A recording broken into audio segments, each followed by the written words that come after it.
বেশ কিছুদিন স্থিতিশীল থাকার পর নিত্যপণ্যের বাজার আবারও অস্থিতিশীল হয়ে উঠেছে চট্টগ্রামে। বেড়েছে শাকসবজির দাম, সাগরের মাছের পাশাপাশি ঊর্ধ্বমুখী দেশি মাছের দাম, সঙ্গে আছে গরুর মাংস। বাড়তি দামের তালিকায় আছে চালও। বাজারের ঊর্ধ্বগতিতে মিশ্র প্রতিক্রিয়া জানিয়েছে ক্রেতা বিক্রেতারা। মাছের বাজারে এখন একটু দাম বাড়তে, কারণ মাছ পাওয়া যাচ্ছে কম।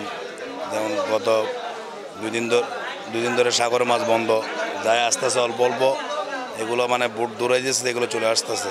এখন তো আগের থেকে কিছু দাম বেশি, আপনার মাল আসতেছে না। এখন ওই সামনে কোরবান, যারা গৃহস্থ আছে তারা গরু এখন ছাড়তেছে না।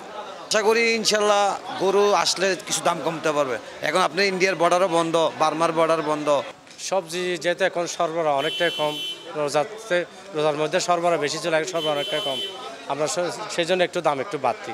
সপ্তাহ ব্যবধানে ভোলার বাজারে বেড়েছে সবজির দাম, বাড়তি সব ধরনের মাছ মাংসের দর। আসলে বর্তমান বাজারে সবজি এবং মাছ মাংস সবকিছুই সাধারণ ক্রেতাদের নাগালের বাইরে।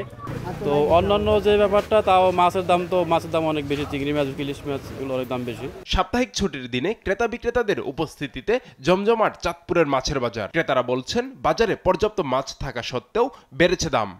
বাজারে আজকে তো শুক্রবার বন্ধের দিন, ক্রেতাও বেশি, আবার মাছও আসলেও মানে বিক্রিটা চলে যায়, তাড়াতাড়ি শেষ হয়ে যায়, এখন একটু দামি। মুন্সিগঞ্জে গেল সপ্তাহের তুলনায় প্রতিটি সবজির দাম বেড়েছে। হিমশিম অবস্থা নিম্ন আয়ের মানুষের। এদিকে নওগাঁয় মোটা ও মাঝারি চালের দাম অপরিবর্তিত থাকলেও স্বস্তি ফিরেছে সরু চালে।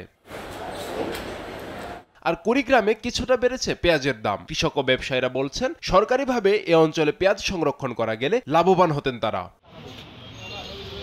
আব্দুল্লাহ আল মারুফ, নিউজ ডেস্ক, দেশ টিভি।